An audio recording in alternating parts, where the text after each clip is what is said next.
அங்குள்ள மக்கள் எந்த சிக்கல் வந்தாலும் அவரிடம் சொல்லி ஆலோசனை பெற்று செல்வது வழக்கம். அப்படி ஒரு முறை அவரை தேடி கூட்டமான மக்கள் வந்தார்கள்.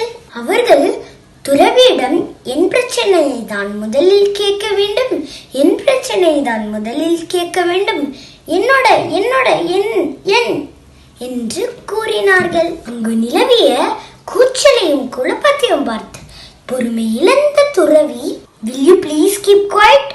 எல்லோரும் சற்று அமைதியாக இருக்கிறீங்களா?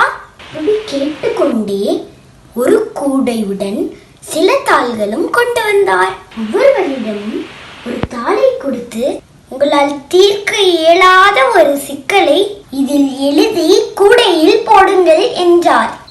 பிறகு கூடை நன்கு குலுக்கி இதிலிருந்து ஒரு தாளை எடுங்கள், அதில் எழுதியிருப்பதை படிங்கள். உங்கள் சிக்கலை விட அவர் சிக்கல் பெரிதாக இருந்தால் அதை தீர்ப்பதற்கு உங்களுக்கு தோன்றும் அறிவுரையை சொல்லுங்கள். உங்கள் சிக்கல் தான் இன்னும் பெரிது என்று நீங்கள் நினைத்தால் என்னிடம் வாருங்கள், நான் தீர்த்து வைக்கிறேன் என்று சொன்னார் துறவி. அவர்களும் அவ்வாறே செய்தனர். பிறகு ஒன்று கூடி நீண்ட நேரம் பேசினார்கள். இறுதியில் துறவியிடம் எதுவும் சொல்லாமல் மகிழ்ச்சியுடன் சென்று விட்டார்கள். எஸ் ஃப்ரெண்ட்ஸ், நமது துன்பம் தான் ரொம்ப பெருசு, நமக்கு மட்டும் இந்த நிலைமைன்னு நம்ம நிறைய தடவை நினைப்போம்ல.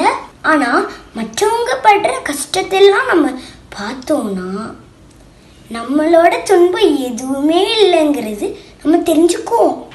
ஓகே ஃப்ரெண்ட்ஸ், உங்களுக்கு இந்த வீடியோ பிடிச்சிருக்கா? இன்னும் நிறைய ஸ்டோரிஸ் கேட்கணும்னு ஆசைப்படுறீங்களா? எங்கள் வீடியோ லைக் பண்ணுங்க, ஷேர் பண்ணுங்க, சப்ஸ்கிரைப் பண்ணுங்க. Bye bye.